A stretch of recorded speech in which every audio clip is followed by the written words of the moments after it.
फारसी शायरी जो सिंधी उर्दू ऐं अंग्रेजी में जो तर्जुमो की कंपाइलेशन कई है मुहूर्त से असां शुरुआत कंदासीं पर उन खां अॻु में दावत ॾींदुसि असांजे पैनलिस्ट खे साईं हाफ़िज़ मोहम्मद यूसुफ बबरो साहब गुज़ारिश है मथे अचनि पाण ऑल कैंपस यूनिवर्सिटी में इस्लामियात जा लेक्चरर आहिनि 11 किताब लिखियल आहिनि ऐं पाण हज़रत पीर साईं रोज़ेदनी रहमतुल्लाह अलैह जी ते ज़ात ते PhD कई अथऊं। उन खां पोइ आउं गुज़ारिश कंदुसि साईं डॉक्टर शरफ़ुद्दीन ठाकुर साहब जिन खे पाण नवाज़ शरीफ़ जा ई आहिनि ऐं हज़रत सुल्तान औलिया ख़्वाजा मोहम्मद वाले साईं जिन जी अजमेर सिंधी सूफ़ी शाइर जे मुक़ाम ते PhD कई आहे ऐं PhD पब्लिश कोन्हे थी। प्रोग्राम इहो आहे कि जल्दी खां जल्दी इहो किताब छपाइबो त जीअं पब्लिक खे साईं जिन सुल्तान औलिया साहब जिन जी ज़ात जे बारे में ख़बर पए। उन खां पोइ आउं गुज़ारिश कंदुसि असांजे दोस्त अमीर मंदरे साहब खे जेको बदीन ऐं असांजे लाड़ एक्टिविस्ट आहे ऐं इन कोऑर्डिनेशन में रहंदो आयो आहे त कंहिं तरीक़े सां सूफ़ी थाट जी प्रोमोशन जेका आहे उहा सिंध में ऐं लाड़ में थींदी रहे। प्रोग्राम की शुरुआत खां पहिरीं फैसल साहब तव्हांजी इजाज़त सां असां चाहींदासीं त अॼु जे इंतिहाई ख़ूबसूरत तोहफ़े बेरक़सम रिसाले लाल शहबाज़ कलंदर साईं जी शाइरी को उनजी महूरत कजे। मां सभिनी खे गुज़ारिश कंदुसि त तव्हां किताब जी महूरत कयो। सभिनी पैनलिस्ट की गुज़ारिश आहे ऐं सभिनी हाज़िर की गुज़ारिश आहे त ताड़ियूं वॼायो जी।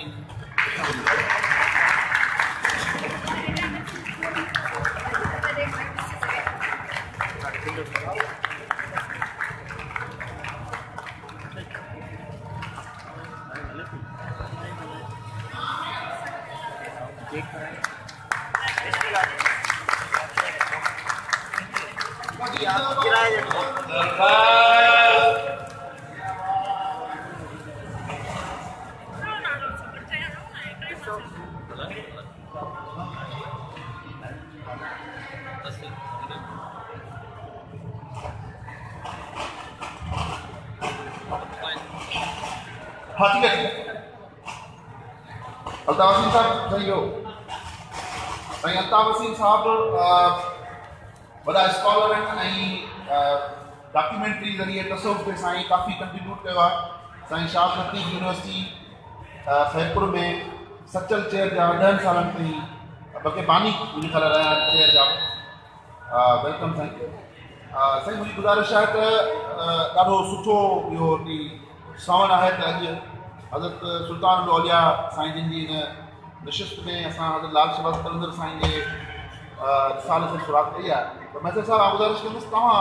चंद लफ़्ज़ पंहिंजी इन तसनीफ़ जे बारे में ॿुधायो। बिस्मिल्लाहिर्रहमानिर्रहीम। साईं अल्लाह जी महिरबानी आहे जो ही कलंदर साईं शहंशाह जो कलाम आहे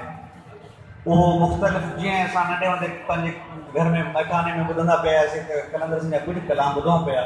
जेके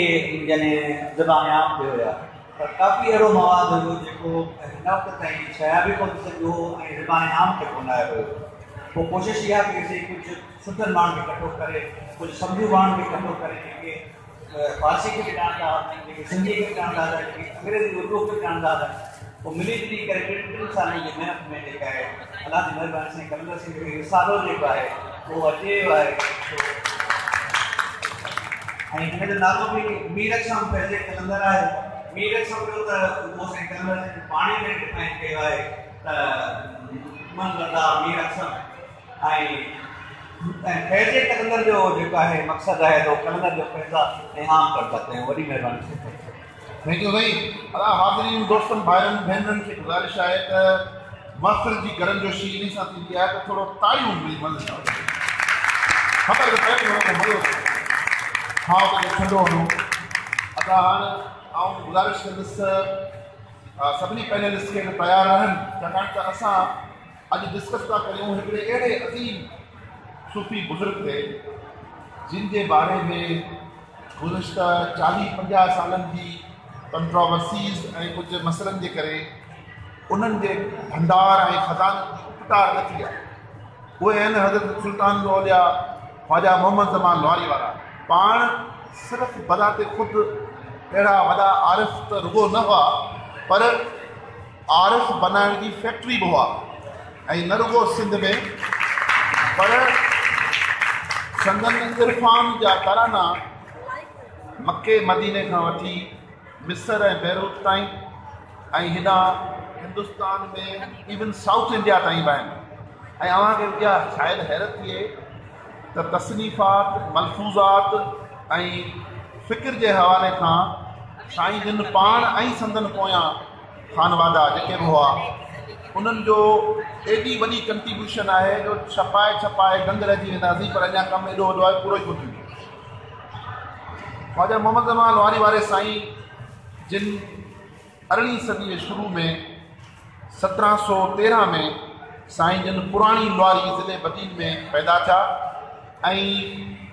पाण तालीमात हासिल करण जे लाइ ठटे शरीफ़ आया ठटे में आया ऐं उते ख्वाजा अबुल मसाकीन ऐं साईं अबुल कासिम नक्शबंदी जिन जी सरपरस्ती में जेको आहे सो फैज़ हासिल कयऊं पर लोहारी जा लाल किताब जेको गुरबख्शाणी आउं सम्झां थो त सिंधी अदब में फसीह बलीग जेको नसर आहे उहो गुरबख्शाणी जो आहे ऐं उनजी बि जेका आला तरीन या क्लाइमेक्स जेको आहे उहो लोहारीअ लाल आहे। लोहारीअ लाल में जेको नसर आहे गुरबख्शाणी जो उहो पंहिंजो मत पाण इन तरह आहे जो ईअं लॻंदो आहे ॼण शाइरी आहे नसर न आहे ऐं एॾो हुब सां लिखियो बि आहे। त लोहारीअ लाल में किताब में तफ़सीली साईं जिन जी ज़ात जे बारे में डिस्कशन थियो आहे पर आउं अॼु चवंदुसि त पाण थोरो हिकिड़ो ओवरव्यू शरफुद्दीन टालपुर साहब खां ॿुधो। टालपुर साहब तव्हां इन ते महिरबानी करे।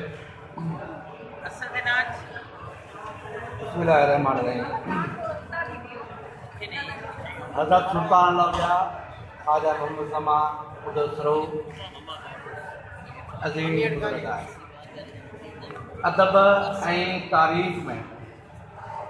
अदब ऐं तारीख़ में हिकु रोशन सिद्ध ॼाण कंदड़ आहे बल्कि आउं ईअं चवंदुसि त तसौफ़ जे फ़िकुर ऐं फ़लसफ़े में हू हिकु तमामु अहम जाइ वालारे थो बल्कि उन जो हिकिड़ो मुनफ़रद मक़ाम आहे। तसौफ़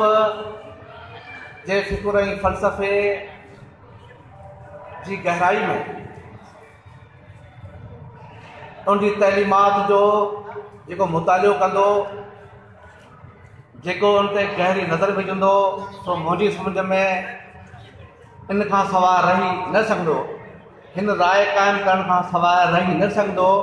त हज़रत सुल्तान लौलिया रुगो सूफ़ी शाइर न आहे। हज़रत सुल्तान लौलिया रुगो हिकिड़ो वॾो कामिल वली न आहे बल्कि ही पंहिंजे दौर जो तमामु वॾो फ़लसफ़ी ऐं तमामु वॾो मुफ़क्किर आहे। मुफ़क्किर जेको हूंदो आहे या फ़लसफ़ी जेको हूंदो आहे उनजो कमु इहो हूंदो आहे त इंसान ज़ात खे हिकिड़ी धारा में ज़ाब्ते जे अंदरि उनखे बीहारे ऐं दुनिया में को पैगाम ॾे। आउं त ख्वाजा साहिब जे फ़िकुर जो हिकिड़ो निंढो शारा आहियां। मूं त PhD कई आहे। मुंहिंजे मुताले में जेके ॻाल्हियूं गुज़रियूं आहिनि सो आउं रुगो जो हिकिड़ो तव्हांखे मिसाल ॾियां त तव्हां हिन शहर जी गहराई में वञो त पुछी जा बरोज तां पासे कर परहेज़ खे चङी ॾिठो हो त तिन दीन सभई दूर कया। सूफ़ियुनि जो जेको असुल पैगाम आहे सो आहे मोहबत जो ऐं हक़ीक़ी इश्क जी गहराई में वञण जो। इश्क अहिड़ी शइ आहे जंहिंमें न ज़ात पात जो फ़र्क़ु हुजे थो न रंग नस्ल जो फ़र्क़ु हुजे थो न मज़हब जो न फ़िरके वारे जो। अॼु जे हिन जदीद दौर में जेकॾहिं हज़रत सुल्तान लौलिया जे फ़िकुर ऐं फ़लसफ़े अहिड़ियूं निशस्तूं थियणु घुरिजनि अहिड़ा प्रोग्राम थियणु घुरिजनि त आउं नथो सम्झां त हज़रत सुल्तान लौलिया जे पैगाम जो फैलाव थिए ऐं दुनिया में दहशतगर्दी क़ाइमु रहे। मूंखां साईं जन सुवाल इहो कयो आहे त हज़रत सुल्तान औलिया जी तइलीमात जी उस्ताद कीअं थी आहे त लुआरी लाल जो ज़िक्र मिले थो त लुआरी लाल किताब जेको आहे सो असुल में हिकिड़ो हथ जी साइज जो किताब आहे जेको 1936 में गुज़ारिश कंदुसि सभिनी दोस्तनि हाज़िरनि खे त ही सिंधी जो ख़ूबसूरत तरीन नसर अथव। ख़ूबसूरत तरीन हिन खां वधीक ख़ूबसूरत नसर मूं कोन पढ़ियो आहे ऐं ही कुटको आहे नंढड़ो पर एॾो कमाल जो किताबु आहे। गुरबख्शानी साहिबु पंहिंजी वॾी दिलि सां लिखियो आहे। असांखे ज़रूरु पढ़ो। असल में ये किताब जे जेका पेज आहिनि 190 उन में हज़रत सुल्तान औलिया जो ज़िक्र बि आहे ऐं उनजे ख़ानदान जे पस मंज़र जो ज़िक्र बि आहे ऐं उनखां सवाइ दरगाह लुआरी शरीफ़ ॿिया 2 सिजात नशीननि जो ज़िक्र बि आहे। आउं थोरो किताब जे पस मंज़र में वेंदुसि त डॉक्टर गुरबख्शानी साहिबु इहो पंहिंजे मुहात में ज़िक्र कयो आहे जेके हिन जा बुनियादी मार्कज़ आहिनि। उनजो पहिरियों मार्कज़ जेको आहे सो लतीफ़ुल तहक़ीक़। लतीफ़ुल तहक़ीक़ जो जेको मुसनिफ़ आहे सो जेको इन किताब तसनीफ़ कयो आहे सो हज़रत सुल्तान औलिया जी विलादत खां बि 3 साल अॻु में उहो किताब तसनीफ़ कयो आहे लतीफ़ुल तहक़ीक़, जंहिंमें लुआरी शरीफ़ जे ख़ानदान जो जेको ज़िक्र बि आहे ऐं बुज़ुर्गनि जो जेको कुझु करामतूं आहिनि, बुज़ुर्गनि जो कुझु राइश आहे, बुज़ुर्गनि जेको आहे मदीने शरीफ़ मां इज़त कई आहे, हिजाज़ मुक़दस खां उन जेको अहवाल बि आहे कयो। ॿियो हज़रत सुल्तान औलिया जो किताब आहे जेको हज़रत सुल्तान औलिया जो पहिरियों सवाल आहे उहो आहे मीर बुलंद खान टाको। उन किताब लिखियो आहे 1199 हिजरी में जॾहिं हज़रत सुल्तान औलिया जे विसाल खां तक़रीबन 11-12 साल पोइ उहो मुकमल हज़रत सुल्तान औलिया जी सवान हयात जो पहिरियों किताब उहो पब्लिश थियल आहे। जी पब्लिश थियल आहे। लुआरी शरीफ़ इंसान अकेडमी छपायो उहो माना पब्लिश थियल मार्केट में अवेलेबल आहे।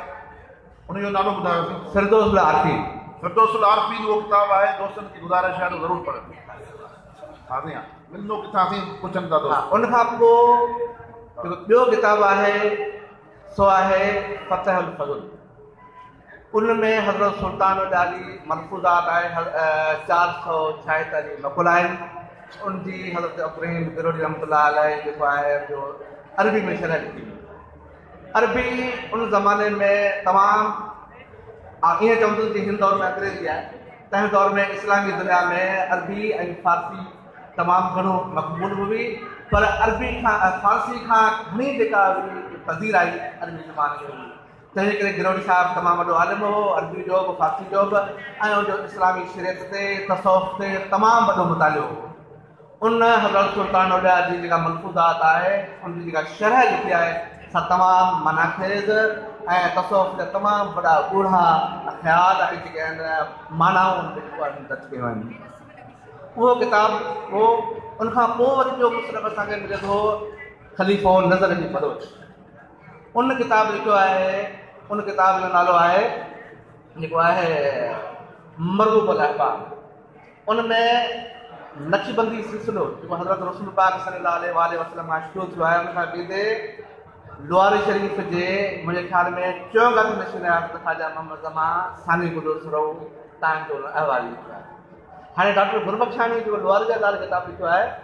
उनजो जेको माक़िज़ आहे हिकिड़ो जेको आहे इहो पहिरियों लतीफ़ुल तहक़ीक़, उनखां पोइ फिरदौस आरफीन, उनखां पोइ इहो मरग़ूबुल अहबाब ऐं उनखां ॿियो किताबु आहे सकाउल जमायत और दरगाह लुआरी शरीफ़ जे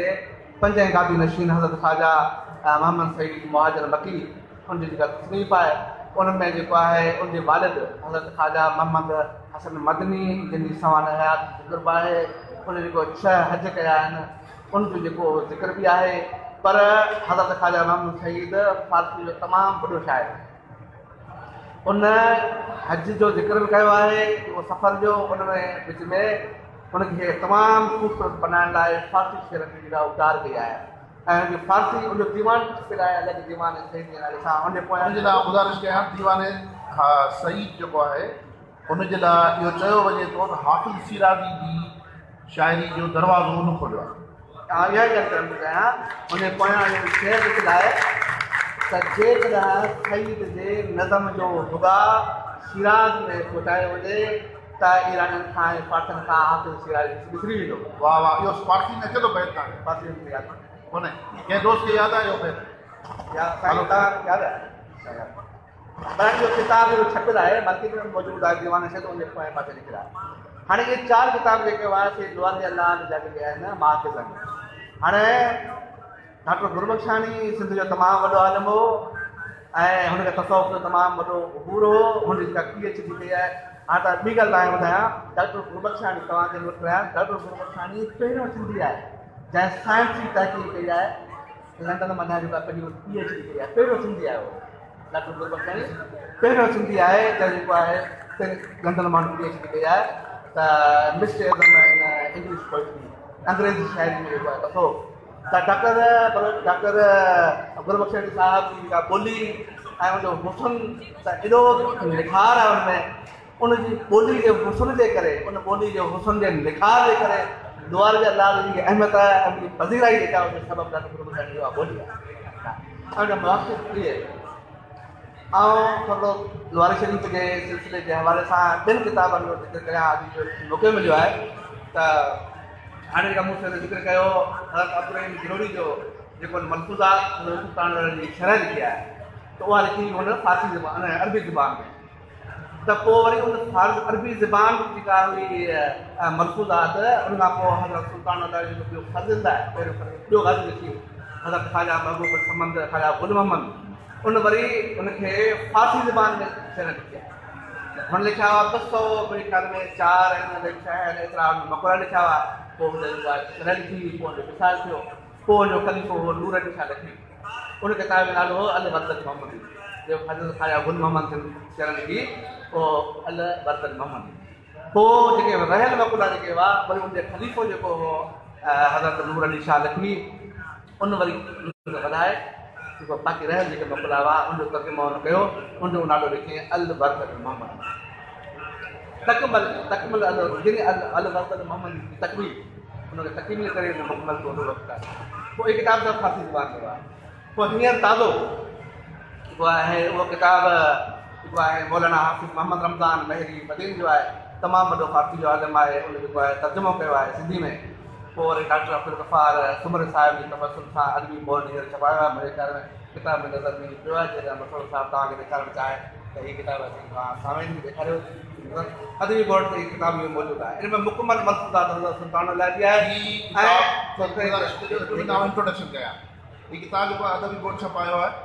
पर हीअ कंप्रीहेंसिवली कवर करे थो साईं जी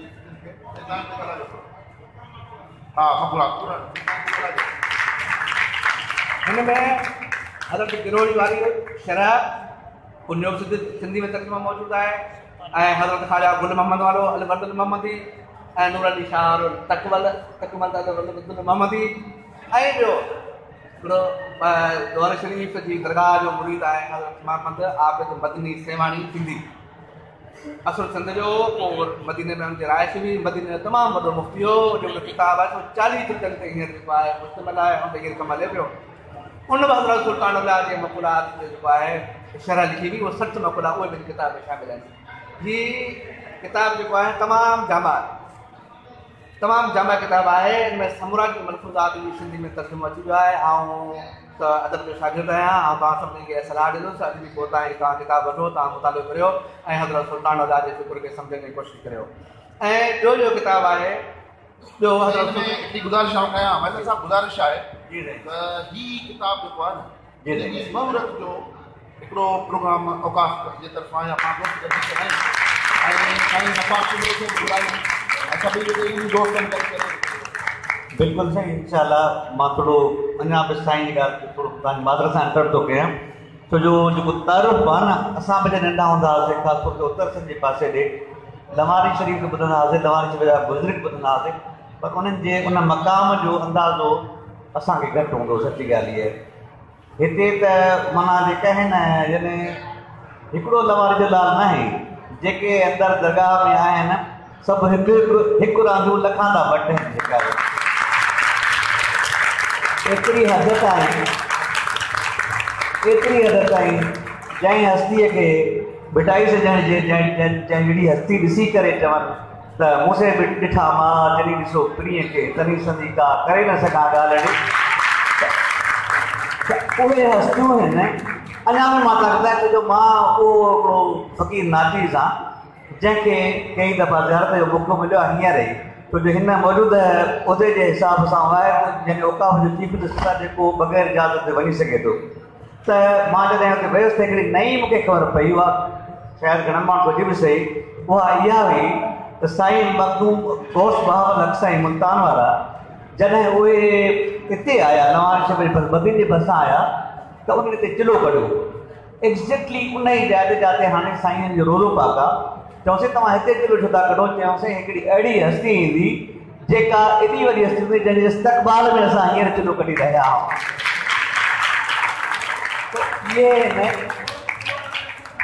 बिल्कुलु 250 साल पहिरियों इहो आहे उन्हनि हस्तियुनि जो तारुफ़ जंहिंजे मज़ारनि में तव्हां हर बुज़ुर्ग जे मज़ार केतिरी फिरंदा उते 2 मज़ारूं अहिड़ियूं आहिनि जंहिंजे मथां ख़ाली मिटी पई आहे। हुननि पंहिंजे मथां हिकिड़ी सिर रखाइण जो मुनासिब न सम्झी आहे, एॾी फ़क़ीरीअ जी हालत हुई जो सिर बि न पिया रखाइनि पई मथां। मुंहिंजो जीअं मिटीअ असांजे मथां कोई कोरी मिटी पई हुजे ऐं अञा ताईं उहा मिटी पई आहे, मज़ार ठहियल कान्हे का। हिकिड़ो साईं वञी मके पाक में वञी यानी मजबत थिया आहिनि, हिकिड़ा मदीने पाक में थिया आहिनि, यानी हुननि जो दुनिया जे जेके बि जमात मातम खां पोइ तालुक़ कोन हो। अञा बि हिकिड़ो ॿियो अर्ज़ु कयां तव्हांखे हिन मौक़े जे मुनासिबत सां त हू एॾा बादशाह हुया जो जॾहिं मियां सरफराज़ करोड़ो बादशाह त साईं खे ख़त लिखियो त साईं मूंसां मिली वञो। त साईं हुनखे चयो त असीं फ़क़ीर न बंदो आहे, असां तव्हां ज़रूरत कोन्हे, तव्हां हो तव्हां अचे मिलो। त हुनखे जॾहिं साईं बादशाह जन खे जॾहिं फ़क़ीरनि चयो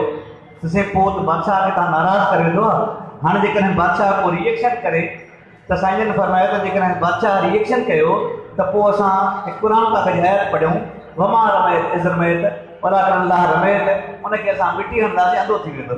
यानी असां वेंदासीं कोन हुन ॾे पर हुनखे असां बादशाह इहा बादशाह जी हैसियत आहे। कयो किताब जे हवाले सां त हिनजो तारीख़ वारिस किताब आहे उहो तव्हांखे ॿियो हज़रत सुल्तान जो जेको ॿियो पहलू आहे मलफूज़ात ऐं ॿियो जेको आहे सो आहे कलाम, क्लासिकल कलाम, असासी शाइरी जेको हिंदुस्तानी कलाम जेको मिलियो आहे सो पहिरियां त हो 84 बैत, पोइ वरी ॿियो किताब 1976 में लिखियो न्याज़ जमालुद्दीन सिंधी जो तमामु वॾो आलिम हो। उन हिकिड़ी सीरीज़ में कमु कयो त हज़रत शाह अब्दुल करीम बुलंदी वाले जो कलाम हो ऐं कुझु शाह लतीफ़ जो कलाम अलॻि अलॻि। उन्हनि वरी फारसी ज़बान में तर्जुमो आहे, मंज़ूम तर्जुमो फारसी ज़बान में। उन हज़रत सुल्तान जे कलाम जेको हुआ 84 बैत, उनखे 6 बैत ॿिया मिलिया हुआ, 90 बैतनि जो मंज़ूम तर्जुमो कयो फारसी ज़बान में। त उहे जेको आहे मलूकुल कलाम जे नाले सां किताब छपायो ऐं जेको आहे उन किताब में शुरू में जेको आहे तसव्वुफ़ जो जेको आहे उनमें थोरी मुख़्तसर हिस्ट्री लिखी आहे ऐं लोहार शरीफ़ जे बुज़ुर्गनि जो अहवाल बि लिखियो आहे। उहो ॾाढो शानदार किताबु आहे मुंहिंजे मुताबिक़ में गुज़रियो आहे। ऐं उहो साॻियो किताबु 1939 में सभ खां पहिरियां अलामा दाऊद पोट साहिबु, अलामा दाऊद पोट जे हवाले सां तव्हांखे हिस्ट्री ते ॻाल्हि थी तव्हां करियां। अलामा दाऊद पोटो पहिरियों मुस्लमान हो जंहिं PhD, पहिरियों मुस्लमान सिंधी, डॉक्टर गुलबख्शानी पहिरियों सिंधी हो जंहिं PhD कई हुई ऐं अलामा दाऊद पोटो पहिरियों मुस्लमान सिंधी हो जंहिं PhD कई हुई। जो उनवान मूंखे यादि आहे त जेको आहे फारसी शाइरी ते अरबी शाइरी जो असरु, माना फारसी ज़बान ते उनजो पूरो ऐं जेको आहे अरबी शाइरी ते उनजो तमामु वॾो पूरो। उन हज़रत सुल्तान जो कलाम हो, उनजी बि जेका शरह अरबी में हज़रत असलम जो लिखी हुई, उन अरबी शरह जो पोइ कमु कयो अलामा न्याज़ जमालुद्दीन साहिबु। ऐं 2008 में वरी डॉक्टर अब्दुल गफ़ार सुमर साहिबु, आउं चवां थो डॉक्टर अब्दुल गफ़ार सुमर साहिब सिंध जो असाथो आहे, हुन हयाती ॾे तसव्वुफ़ जे हिकिड़ो ऑथेंटिक वॾो आलिम आहे हिन दौर में। त अॼु जॾहिं प्रोग्राम जो हुजो आहे मुंहिंजे ख़्याल में हिन प्रोग्राम जो हुस्न बयान आरती खां वठी रिसाला फतह खां वठी हिननि साईं ताईं एॾो वॾो कमु कयो आहे, एॾो वॾो अहसान आहे जो उहो सजण ताईं हुई त उन हज़रत सुल्तान जी शरह जो सिंधी अलामा दाऊद पोट वारो उहो थोरो हुन में इन ई थोरो खुट जी चइजे त उनखे वधाए ॾिठो अथसि ऐं ॿियो तसौफ़ जी जेका आहे वॾो प्रोग्राम सम्झा थो वञ कयो आहे तसौफ़ जी तारीख़ जेका आहे सा सनवाई पहिरीं सदी ॿी सदी टी सदी ऐं जेको दुनिया में सूफ़ी कहिड़ा हुआ मशहूरु उन किताब लिखे कहिड़ा हुआ उनजो मतिलबु आहे जेको आहे नज़रियो छा हो ऐं उन खां पोइ वरी सिंध जो जेको आहे पहिरीं सदी में ॿी सदी में टी सदी में जॾहिं खां सिंध शुरूआत कयो पोइ वरी अहम नज़रिया बि ॿुधाए ऐं शुरू उन ते रोशनी आहे इमाम मकामी जा जेका हवाला हूंदा आहिनि शो जे हवाले सां ऐं में जेको आहे हयाती अरबी जा हवाला तमामु सुहिणो किताब इहो वरी मरफ़ूदा जेका आहे इस्लाम जेको आहे इनखे शरह आहे उन में हिकिड़ो नुक़्ता जेके आहिनि जेके आम माण्हू जे नज़र में मुंहिंजे नज़र अचनि पोइ वरी किताब पढ़ाए तलीका उन्हनि जो तलिक ॼाणा इमाम रबानी जो नालो आयो आहे त पोयां इमाम रबानी जिते जेको आहे तसौफ़ जेका आहे नज़रे जो नालो आहे त उनजी पोयां नज़र इहा शरह आहे सिंध शरह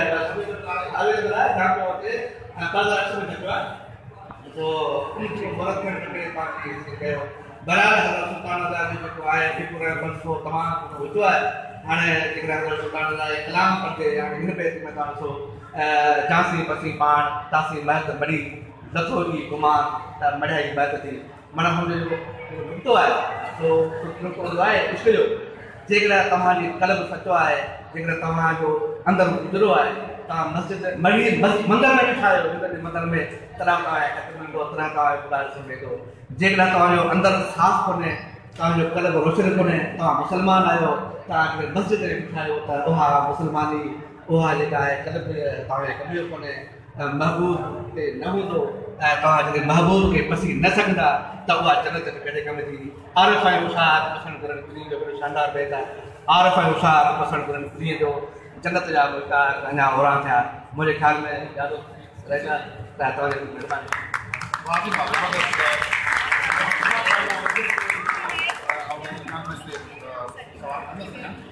पर उन हाल में आऊं थोरो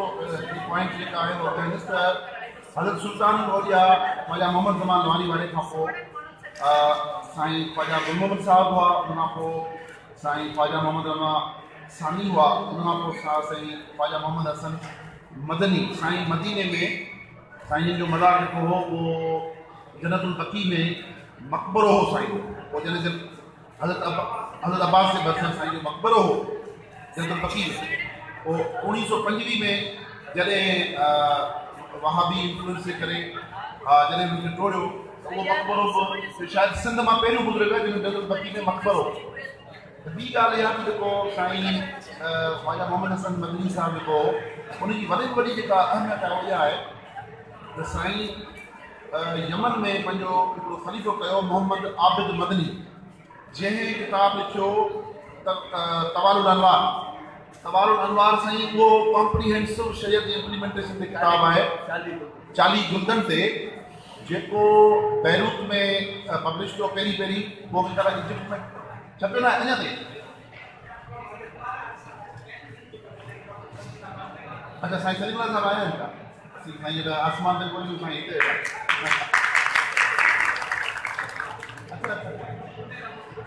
वाह वाह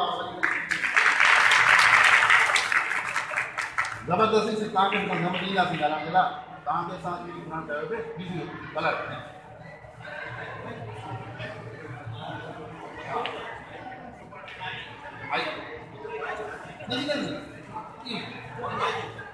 तव्हां इहो जेको असां चाहींदासीं साईं मोहम्मद हसन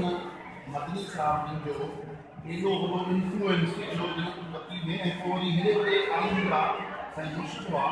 ऐं उनजी किताब में किताब बारे तवालुल अनवार तसौफ़ जा उहे त ॾाढो बहितर अंदाज़ में बयानु कया विया आहिनि जो उन्हनि जो हिकु ॿियो आउटपुट में थिया मां इहो चवंदो कि तसौफ़ जे हवाले सां जेके ॻाल्हियूं मुफ़सिल अंदाज़ में बयानु कयो वियो आहे जेके एक्सप्लेनेशन ॾिनो आहे उहो यकीनन पढ़ण सां ताल्लुक़ न मां त चवंदो हुन सिंधी तर्जुमो बचणु घुरिजे ऐं उर्दू तर्जुमो बचणु घुरिजे असांजी तमामु गुज़ारिश आहे इंस्टीट्यूट ऑफ सिंधाबादी खां ऐं औकाफ डिपार्टमेंट खां गुज़ारिश आहे त इन जो मुसवदो हिते घुराए ऐं सिंधी में तर्जुमो करायो साईं असां बिल्कुलु करायूं पर 40 जुज़ ॿुधी ॾिनी आहे लेकिन हिकिड़ो जुज़ हुजे ज़रूरु करायो तव्हां ऐलान कयो भला चङी करो कोशिशि कयूं था ठीकु आहे हा इनाम नो फैसलाबाद जो आलम अच्छा उर्दू में जो ना फारसी अरबी में अरबी में हाँ बेरूत मां चको है टिल जुदन अच्छा अच्छा वो सिर्फ मोहम्मद आबिद मदनी जा 16 रिसाला है अने उन जा रिसाले में ताक़ीद करे ही कवाल अनवार जो है फिक़ह जो किताब है जो 40 जुदन में ऐं दुनिया में उन जा टे जेके मिसरा मशहूर हुआ हिकिड़ो जेको आहे मदीने शरीफ जेको आहे उन जे मोहम्मद आबिद मदनी के मदरसे में हुयो ॿियो वारी शरीफ जे मदरसे पंहिंजो कुतुबखाने में हिकिड़ो मिस्र जे कुतुबखाने में हाणे फैसलाबाद जो आलम उनखे कमु करे थो 40 जुदन में आहे जेकर उन जी तक़रीर जेका बि हवाला की बात 20 जुद उहे था टोटल 60 जुदन में उनखे आपणी छा वाईंदो बड़ा मास्टर साहब के कंसर्न साइंस जैसे में आपको कुछ हम बताइए उनका को ये साइंस जा के दादी शिक्षा ख्वाजा मोहम्मद मदनी साहब या ख्वाजा मोहम्मद सईद साहब ख्वाजा मोहम्मद सईद साहब जो दीवान सईद है फारसी जो फसीह और बलीग शायरी है जैसे धनी पाल पे तो जेकॾहिं शिराज में मुझे किताब पहुंचे तो हाफिज़ शिराज़ी के माण्हू चल वो आप रिकमेंड करूं जरूर करो साईं बहुत से आलम ख्वाजा मोहम्मद नवाज सानी साहब जेके उन्हनि जी तदफीन जे लाइ गुजरात मावा में बकेश ख्वाजा मोहम्मद सईद पंजो का अच्छा ख्वाजा मोहम्मद सईद जी तो हां ख्वाजा मोहम्मद सानी वर्ष अच्छा ऐं वॾी ॻाल्हि इहा त ख्वाजा अबुल मसाकीन जी वो ॿुधे जेका मदार आहे उहा बीबी ख़दीजा कुबरा जे रोज़े जे दरवाज़े के बिल्कुल हथ जी जो पास लिखी है बाक़ी वो जेका सिंध जो विरसो आहे तड़ा ई जेका असां बाक़ी कोन लॻंदा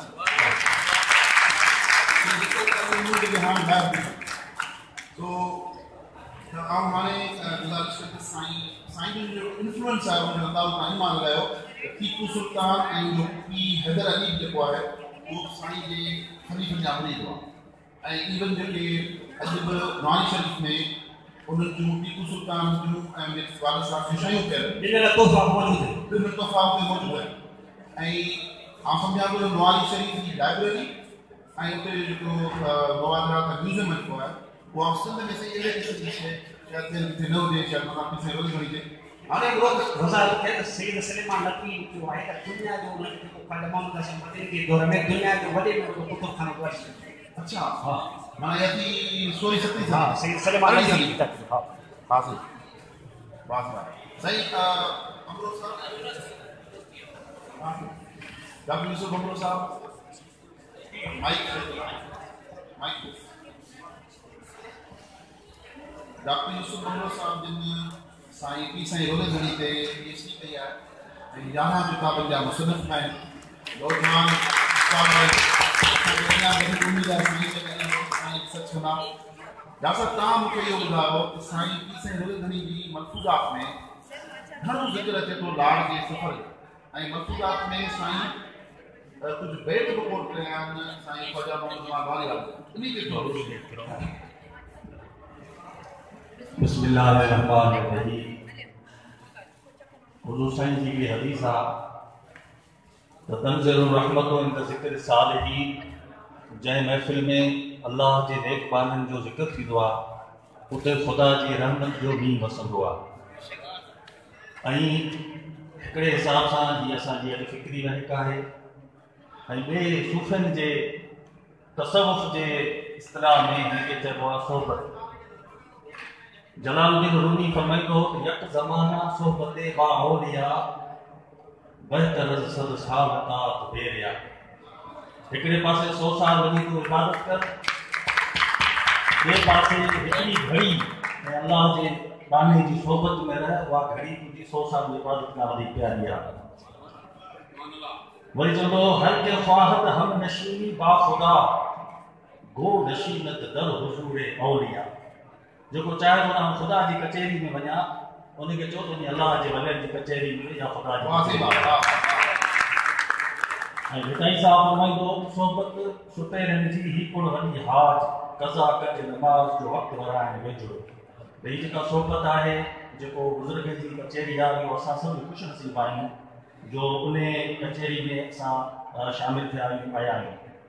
ऐं रूमी जी मसनवी में अरबी जी हदीस ॿुधाइण वारा मन अरवाद ऐं यजलिस मा अल्लाह फल यजलिस मा अहल तसव्वुफ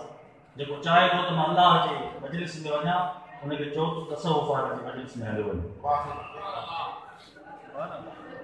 जेके बि असांजा बुज़ुर्ग आहिनि उन्हनि जा लक़ब आहिनि ऐं हर को पंहिंजे लक़बनि सां सुञाणिजे थो। असांजे शुद्ध में रोज़ घणी खे इमाम आशिक़ था चऊं,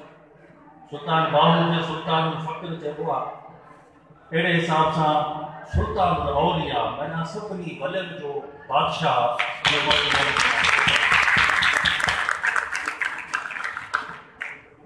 साईं जी सवाले ते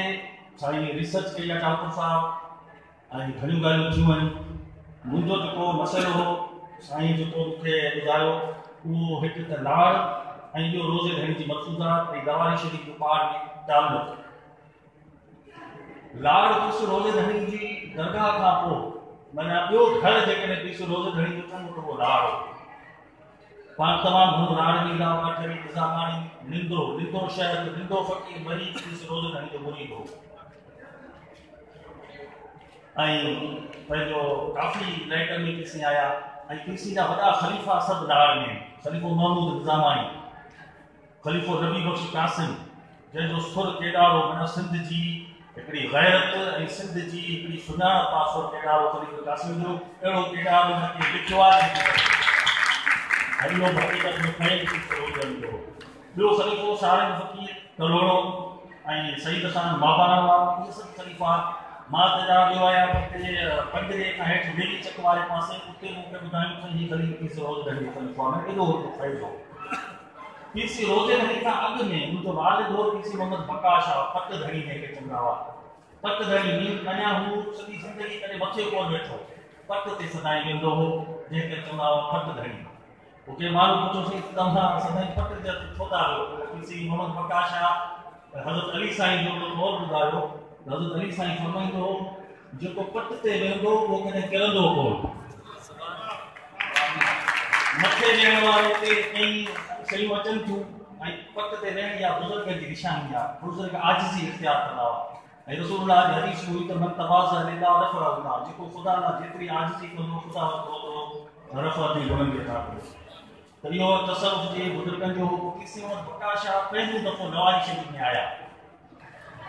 लवारी शरीफ़ में पीसी मोहम्मद बकाश पत घणी करे पहुता, उतां वापसि आया। पोइ पीसी रोज़े वारे पुछो बाबा सी तव्हां मोहम्मद ज़मान सां मिली आया आहियो? पाण फरमायो हा। पाण फरमायो त तव्हां हुनखे की ॾिठो? ऐं फारसी जा लफ़्ज़ मुंहिंजी रिसर्च फारसी मर्कूज़ात आहे, मां फारसी जा लफ़्ज़ दोहराया जेके पीसी पत घणी सुल्तान औलिया फरमाया। पाण फरमायो दीदेन के गौसुल वक्त बूद, मां सुल्तान औलिया खे ॾिठमि त हू आम को फ़क़ीर कोन, हू पंहिंजे वक़्त जो गौस हो। ऐं पोइ गिरोही साहब उनजी डेफिनेशन कई त गौस छा खे चइबो आहे, जीअं असीं किराम की दस्तगीर खे चवंदा गौस आज़म, त गौस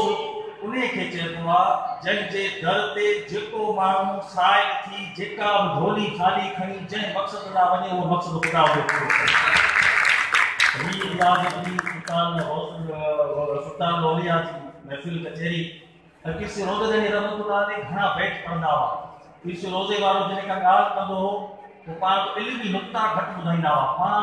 सिंधी माण्हुनि जे मिज़ाज मुताबिक़ उन ॻाल्हि खे डिफाइन कंदो हो। जी रूमी किसन में तसव्वुफ़ सॼो बयानु करे वियो आहे, भिटाई साहब असांजे हिन सुरनि में हर शइ ॿुधायो वियो आहे त पीसी रोज़े घणी बि हुते पोइ पाण मुख़्तलिफ़ माण्हुनि जा शेयर कोट कंदा हुआ। वध खां वधि पीसी रोज़े घणी भिटाई गिरोही ऐं सुल्तान औलिया मोहम्मद ज़मान खे ॻाल्हियो आहे। हिकिड़े दफ़े पाण फरमायो आरिफ़ ऐं उशाक़, आरिफ़ में जेको ख़ुदा जी मारिफ़त जो साहिब, उशाक़ ऐं आशिक़ जो जमा हुआ माना घणा। आरिफ़ ऐं उशाक़ पसण घुरण ॾींहं जो जन्नत जा मुश्ताक अञा ओरहा थिया। असीं सभई जन्नत जा मुश्ताक आहियूं, असां वञी नमाज़ूं थी जन्नत लाइ पिया पढ़ूं, असीं रोज़ो था रखूं तुंहिंजो जनम जे डप खां। पोइ पीसी रोज़े घणी फरमायो त बीबी राबिया बसरी जेका आई हिकिड़े ॾींहुं बगदाद में निकिती ॿाहिरि। बीबी राबिया बसरी जे हथ में हिकिड़े में हुई पाणी जी बाल्टी, ॿिए हथ में हुई बाह जो कुमार। पोइ माण्हू बीबी राबिया बसरी छा थी करे वो बीबी राबिया ने पुछो कोई पानी बाह छो खयो आ त बीबी राबिया फरमायो तो बाबा मानू था इबादत कन रुको जन्नत ना जहन्नम ना खुदा ला के को तो इबादत करे मां चाया थी हिन पानी सा जहन्नम के साया आई हिन बाह सा मां जन्नत के साया ये कोई हुंदियो ही कोन मानू सब वेठा के अल्लाह अल्लाह वो काम मोहम्मद जमान जो बैठ पढ़ियो मन यो ने राबिया बसरी जी तशरीह में त आरफ अली मुशाक पसंद घोरण पिरी जो जन्नत जा मुश्ताक अन्या ओरहा थिया ये जन्नत जन्नत वारन जी मंजिल ही कोई ते हुंदी जेको मंजिल आरफ जी हुंदी आ वो सब अकेले अल्लाह जी मंजिल तो पीसी रोजे वाले इहो शेर पढ़ो ऐं ॿियो हकीकत मोहम्मदी मैं पंहिंजे महबूब रोजे नबी जो महबूब मदीने वारो साईं हो मोहम्मद जमान जो महबूब मदीने वारो साईं हो आई हुनन पंहिंजी जेके पंहिंजे महबूब जी जेका तारीफ़ूं कयूं ओड़ी तारीफ़ जा असां वटि पहुची कोन्हे हाफ़िज़ शिराज़ी जे दीवान में वो शेर आहे अगर आ तुर्क शिराज़ी बदस्ता रद दिले मारा वसाले हिंद वश बख्शम समरकंदो बुखारा जेकॾहिं मुंहिंजो महबूब खे मिली वञे त उनजे दिल जे दिल मथां समरकंद बुखारा खे कुर्बानी आहे ॿियो वरी आशिक़ वठो उनजी ग़लति गुफ़्ती ख़ता करती वहा करदन नदारस्ती वहाए यक नज़र दिल पर व बख्शम हक़ आलम रा तू तो समरकंद बुखारा जी ॻाल्हि कई मुंहिंजो महबूब जेकॾहिं मूं ते निगाह करे त मां ॿई जहान कुर्बान करे छॾियो मक्तू मोहम्मद जमान वरी कम जे ठाहे छॾियो हुते पाण फरमायो त घोरियां ही जहान हुकड़ घोरे घोरियां पलक पिरियां साण जेबू सरे जेबू अख छिंब तव्हां त वॾियूं ॻाल्हियूं कहिड़ी था बाबू जी या बाबू जी तव्हांखे क़दुरु करणु कोन आयो मां क़दुरु मोहम्मद ज़मान खां पुछो जे महबूब खे अख छिंब जी मूं ते निगाह करम करे मां सॼी जहान कुर्बान पीसी रोटीअ वारो एॾी त मोहबत जे नुक़्ते खे ऐं मौक़े जी मुनासिबत सां बयानु कंदो वञे सुभाणे अल्लाह गिरोही साहब साईं डॉक्टर गफ़ार साहब असांजो वॾो नालो आहे ऐं डॉक्टर बलोच साहब वॾो नालो आहे असां स्कॉलर जी ॻाल्हि कोन था कयूं पुराने दौर में गिरोही साहब खे पीसी रोज़े वारो चवंदो हो शहीद इश्क़ इलाही पीसी रोज़े वारो ॿिनि माण्हुनि खे शहीद इश्क़ चवंदो हो हिकिड़ो मंसूर हलाज खे ऐं ॿियो चवंदो हो गिरोही साहब खे शहीद इश्क़ आहे इश्क़ जो पुटु पोइ पीसी रोज़े वारा गिरोही साहब जा बैठ पढ़ंदा हुआ गिरोही साहब की सिंधी तमामु घणी वेझड़ाई निस्बत रही वक़्तु मोहम्मद ज़मान साहब ॾिने घणो हो मंसूर हलाज जो सिंध ते वॾो असर रहियो आहे 311-309 हिजरी में मंसूर हलाज सिंध में आयो हो उन जो असर सभिनी बुज़ुर्गनि ते कंहिं न कंहिं सूरत में आहे ऐं ख़्वाजा मोहम्मद ज़मान ते त उन जो असर हुयो पाण फरमाईंदो हो ऐं इहो बैत रोज़ कढी पढ़ियो आहे सबत पचार पिरी जी सबत होत हुजूर मंसूर हलाज जो तुको नालो बदनाम कयो पर मोहम्मद ज़मान को चवे तू जेका बि शइ ॾिसते हक़ीक़त वारे अखियुनि सां ॾिस हक़ीक़त वारे कननि सां ॿुध तोखे हर शइ मां अनिल हक़ जो आवाज़ ईंदो तोखे हर शइ में अनिल हक़ नज़र ईंदो मुल्क सॼो मंसूर कोई कोन्हे केतिरा बगदाद में हिकिड़े मंसूर ते फाइदे चाढ़ियूं पर हिते कुदरत जी जेका बि शइ आहे उन में निगाह कर तोखे हर शइ मां उहो मंसूर जी वाई अनिल हक़ जो हुक़ आहे सबत पचार किनी जी सबत होत हुजूर मुल्क बड़े मंसूर कोई कोन्हे केतिरा या वरी मिठाई साहब चवंदो एक कसर दर लख कोड़े कड़स गिड़की असीं उन गिड़कियुनि में फाथा पिया महबूब खे ॾिसे ई कोन थो एक कसर दर लख कोड़े कड़स गिड़कियूं पर जेॾां कयां परख तेॾां सॼण साम्हूं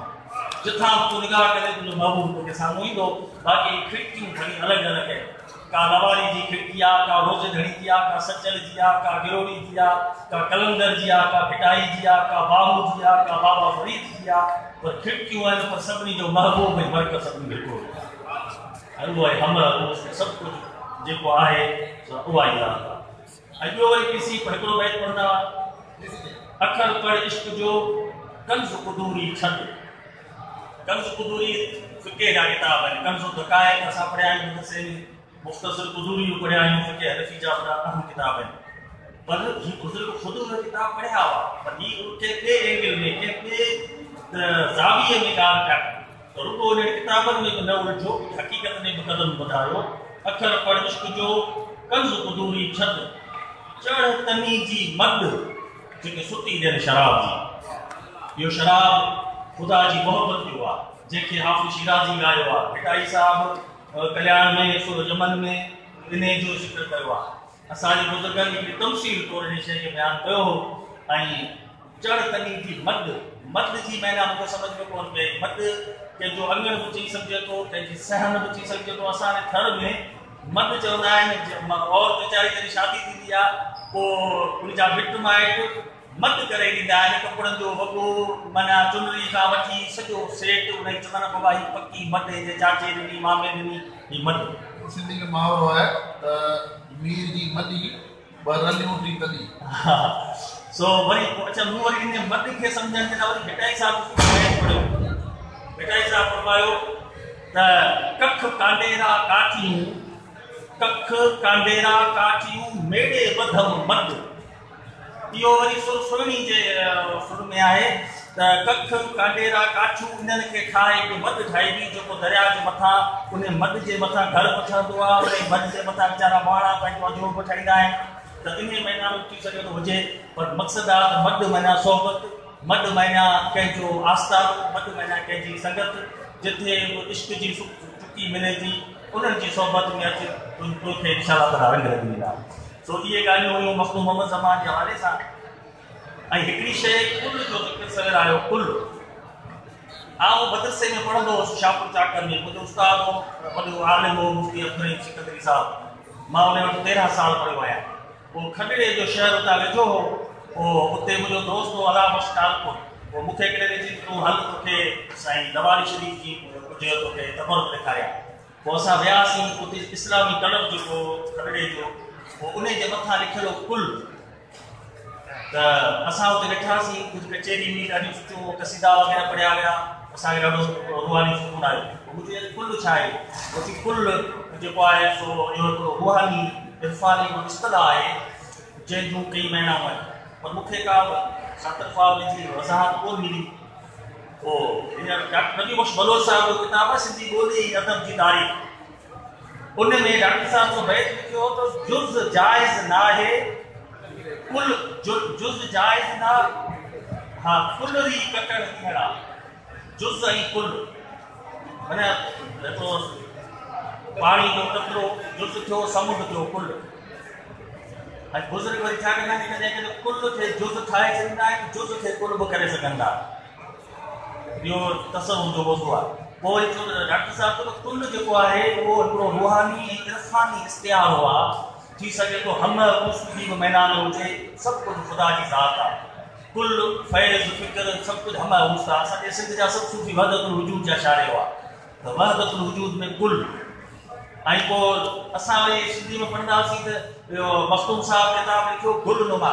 रिसाले गुलनुमा। डॉक्टर बलोच गुलनुमा कोन्हे, कुलनुमा आहे। इन कुल जी तशरीह जेकॾहिं सिंध में पहिरीं कई पंहिंजे मुर्शिद जी हुन फरमाइश जो आहे अब्दुल गिरोड़ी रहमतुल्लाह अलैह। हाणे उहो कुल नुमा मुंहिंजे नज़र मां कोन गुज़ार छॾियो आहे, या कलमी उसको आहे या छा आहे, या ॾाढी पढ़नि इहो कुल नुमा जेको आहे तव्हांखे ख़बर न आहे किथे आहे। इहो किताब आहे असुल गिरोड़ी साहिब जी बसरी आहे फारसीअ में, सम्झो न। रिसाला आहे गुल नुमा, छो त उहो हज़रत सुल्तान जेको ॿियो नंबर काटे छॾियो पढ़िया गुल नुमा, उनजी तारीफ़ में लिखियलु आहे। पर असुल में अदारी ताला वांगुरु उन में फिक्स को कुल जो आहे। छा आहे असांखे जेको आहे हमा उसको ॿई जेके नज़रिया वाक़ पर वजूद वाक़ पर शहूद, इन ॿिन्ही जो संगम आहे वारी शइ। हम माना सभु कुझु, कुल जी माना आहे सभु कुझु। वरी हिनखे अब्जद जे हिसाब सां खणी अचो, कुल जो अब्जद आहे 50, हम जो अब्जद आहे 50। त माना इहो जेको तसव्वुफ़ जो जेको नालो हो फिक्स हो, उनखे सुकारो या इन कुल जे हिसाब सां ॿिन्ही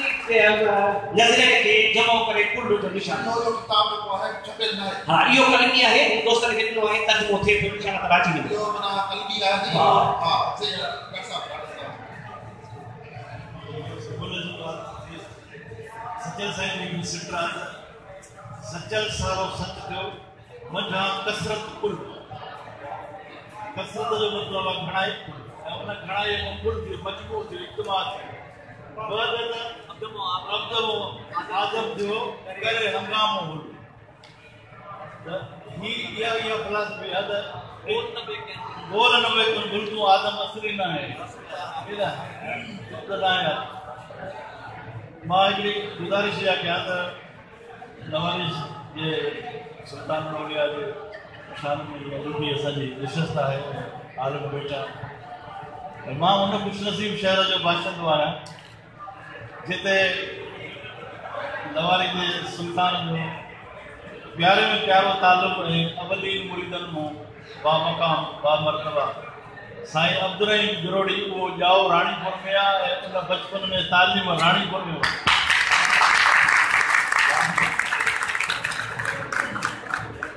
उते जेके बुज़ुर्ग हुआ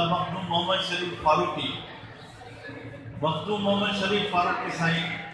शाह लतीफ़ जा हमअसर ऐं वॾा शाइर ऐं उन ज़माने में मूंखे सॼी सिंध में जेकॾहिं पहिरियों को इज्तिमाही को शेर मिले थो मखदूम मोहम्मद शरीफ फारूकी जी सिंधी साईं गिरोड़ी साहिब जे कलाम में आख़िर में मोहम्मद शरीफ फारूकी जो कलाम शामिल आहे छाकाणि त हू गिरोड़ी साहिब जो उस्ताद हुयो ऐं उहो उन में दाऊदपुर साहिब शामिल कयो आहे त उन ज़माने जे दस्तूर खां बची न सघे मोहम्मद शरीफ फारूकी जी बेबिल ऐं उहो दौर उहो मज़हबी तहरीक तसव्वुफ़ जो सिलसिलो विचोवाड़ी बाबा बि पढ़ंदो त जॾहिं किन वाटूं चार कयूं कंहिंखां ख़ुम्स चयूं गिरोड़ी साहिब जो उस्ताद थो चए मोहम्मद शरीफ फारूक किन वाटूं चार कयूं कंहिंखां ख़ुम्स चवनि के हंबली ॾे हलिया के शाफ़ई ॾांहुं ॾिसनि के हंबली ॾांहुं हलिया के शाफ़ई ॾांहुं ॾिसनि मज़हब जे महबूब जो तंहिंजो की न कनि ऐं नालो नबी करीम जो इजाज़ की न वठो पंहिंजा मसला जो विछाई वेठो आहे जंहिंजो दीन आहे उन मोहम्मद ई सॾाइण लाइ तव्हां तयारु न आहियो जॾहिं किन वाटो चार चयूं के तव्हां चवनि के हंबल ॾे न हलिया के शाफ़ई ॾांहुं ॾिसनि मज़हब जे महबूब जो तंहिंजो की न कनि नालो नबी करीम जो विलिया की न वठनि आख़िरी में त मरहे मोहम्मद शरीफ के ॾिसी ॾोह मसलन वाइट जिंदा असली राणीपुर रसालो रास थियो मंझि 19 ॾींहं 1100 गुज़रिया 60 माना लतीफ़ सरकार जी रेलत आहे 1165 बुज़ुर्ग जो बचपन में उन मदरसे में पढ़े ऐं उहा मस्जिद अञा ताईं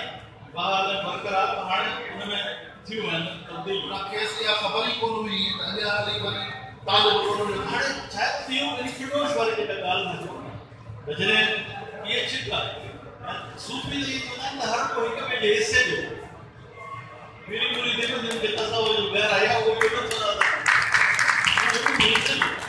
जेके जिनखे हिसे जा उहो न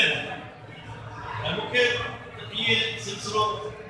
औलाद फ़क़ीर सां वटि वॾो सूफ़ी जी पोइ दौर जो गुज़रियो आहे उहो पंहिंजे आत्मकथा में लिखियो त कलंदर शहवाल जी दरगाह या बेदर साईं जो तव्हांखे ख़बर आहे त गश्ती वञणु सेवाण में पर बिशारा उतां वरी औलाद फ़क़ीर चए थो मां सेवण वेंदो हुउमि मूंखे रोज़ हर पढ़ियो लिखियो अरबी जो फारसी में वॾो आलिम माण्हू हिकिड़ी ख़्वाब ॾिठो त मुंहिंजी मां वठी को बुज़ुर्ग आहे उनखे मां ॿिए बुज़ुर्ग जे हथ में ऐं दरिया जे किनारे ते ॾिठो मां वठी ऐं मां पुछियुमि साईं तव्हां केरु आहियो त फरमायो मां शहबाज़ कलाम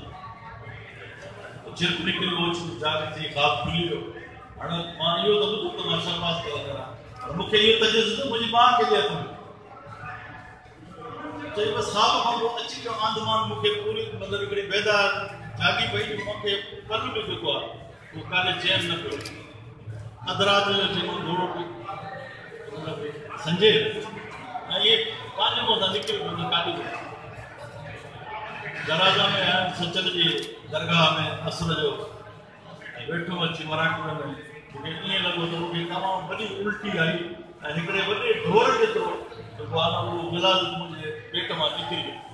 त मां चयुमि त एॾी वॾी विलादत ऐं ढोर जेको आहे सॼो सारो मां हाणे ग़ैर जो निकिरणु मूंखे ॿुधाए वरी उतां पंधु पीर कोट मुगल जी हिकिड़ो शहर आहे कोट आहे मोकिल जी उते दोस्त हुया उते वेठुमि अची त मानी खणी आया पाण में संगत जो त हिकिड़ो दरवेश आहे ॾाढो जलाली आहे ॾाढो मस्तु आहे कंहिंखे वेझो वेझो न करे पंहिंजे हिकिड़े हल्के में आहे थोरो मस्ती में फिरे कोई वेझो न थी मां मानी जो पहिरियों उते रखी दोस्तनि खे ॾियां इहो बुज़ुर्ग मूंखे ॾेखारियो चई सिधो मूंखे त पुछिया जीअं त मां ॾिठो त उहो ई शख़्स हो जंहिंजे हथ में मुंहिंजो कलंदर चयो आहे मां अची उते बीठुसि बुज़ुर्ग पंहिंजे जलाल में मूंखे ॾिसी हुजे बलोच अची वियो ऐं मां इंतिहाई अदब में ख़ामोशी में बीठो आहियां ऐं दिल्ली में चवां थो तव्हांखे हथ दिलो हूंदो मुझे लाइ का महिरबानी है हिनी जा बेचैनी आहे हिन कैफियत आहे मुंहिंजी का महिरबानी को पए ये दिल्ली दिल में मां चवां थोड़ा फ़कीर लिखियल न काफ़ी देर थी हेठि मां ज़ोर सां आवाज़ सां कलाम कंदो मां चयो त हिकिड़ा असांजे का महिर जी नज़र ते त फ़कीर चयो बाबा हाणे सही आहे इक़रार बिल लिसान में हुजणु खपे तस्दीक कल्ब त हुई पर इक़रार बिल लिसान में हुजणु खपे हाणे तूं हल कईं त फ़कीर मूंखे तलक़ीन असां उहो केॾो वॾो तसवुर जो केॾो वॾो नालो आहे असां वटि ऐं फ़कीर हमावस्त जी ॿोलीअ में केॾो वॾो नालो आहे मां तव्हांखे राबिया बसरी मखदूमा बीबी जो ज़िक्र थियो डॉक्टर बलोच अली अहमद बिरोई मशहूरु क़िस्म आहे हुनजे ॻोठ विया ज़ूमाना गुफ़्तगू करण वारो बुज़ुर्ग माण्हू पुछंदासीं नालो साईं जो नालो दवा साईं जो नालो अलाह साईं अलाह खे सलाह करे पहिरों काथे वरो देग में ऐं शोरो वरो देग में माण्हू चई असां न पोइ ॻाल्हि जंहिं महिल देरि सां पहुता हूंदो हिन क़िस्म जी गुफ़्तगू कंदो करे पोइ हिकु दफ़े ख़ैरात कई वॾी हिकिड़ी शैतान जे नाले जी हिकिड़ी अलाह जे नाले में 50 देगियूं दाल ऐं तंदूर जूं मानियूं ऐं शैतान जे नाले में वॾी ख़ैरात कई हुन में ज़रदा फुला ऐं ॿियनि संगत खे चई त हाणे ॾिस जाए त अलाह वारा केतिरा आहिनि ऐं शैतान वारा केतिरा हर को थोरो बुरा हले वञे हेॾे दाल ॾे कोई कुझु अलावा हाणे हे आज़माइश जो ज़मानो आहे फ़कीर जी दाल मानी कोई बि खाए बाक़ी होॾे वॾी न छॾे भलो साहब अली अहमद बिरोई त इहो किसो किताबनि में पंहिंजे कालम में लिखियो आहे फ़कीर जो कचहरी सरमस्ती ॾिसो न उहो फ़क़्रु आहे हिसे में कलंदरी आहे पर उहो बुज़ुर्ग वरी जॾहिं पंहिंजे उन मंज़िल ते त वञे त भलो साहब आयासीं त निमाज़ जो टाइम हो मस्जिद ठही पई मस्जिद सां गॾु शैतान जो लाकअप बि ठहियो उहो अञा ताईं आहे शैतान जो लाकअप हेॾा मस्जिद भलो साहब वारो निमाज़ जो टाइम ते फ़कीर छा कयो मुसलो मग़रिब रूह करे विछाई ऐं मस्जिद जो मेरार जे पासे उन नियत करे निमाज़ न पढ़ी मशरिक़ पासे निमाज़ पढ़ी अची वेठो हेॾा वॾा आदमी भला मस्जिद जो मेरार मस्जिद ओभर पासे मुसलो विछाए निमाज़ पढ़ी त फ़कीर चयोसि ॻाल्हि इहा आहे त मूंखे हिकिड़ो सुवाल जो जवाबु ॾियो अलाह हाज़िर नाज़िर आहे अलाह तव्हांजो ॻोठ भलो साहब अलाह आहे भलो साहब तव्हांजो अलाह आहे हाज़िर नाज़िर आहे न पक का पक हाज़िर नाज़िर आहे बिल्कुलु आहे जन्नत में बि त हूंदो न हाज़िर नाज़िर आहे बिल्कुलु हाज़िर नाज़िर आहे त भई दोज़ख में बि हूंदो या त मञो त अलाह हाज़िर नाज़िर आहे त पोइ जन्नत सां गॾु दोज़ख में बि हूंदो पर भुलाई छा की आहे सिक आहे त वो जन्नत साढ़े किस कम दी जिते तू नजर ना वो जन्नत साढ़े किस कम दी जिते तू नजर ना वो दोज़ख लख भी तू चंगा जिते तू आमी ते जा मैं आता साहब न कहां तो के सही रोई सांग हो मुझे लगा मैं नहीं जो ना सही रोई बारे में कोई बात सही तो झड़ो सामने था असा के मौको मिलो से जासी हिकड़े का 70-80 किलोमीटर अंदर वेंदो पे जगह है उते उन जगह ते अञा ताईं सड़ियल तव्हांखे कणकिया दाणा ऐं बरकत साईं दाणो ते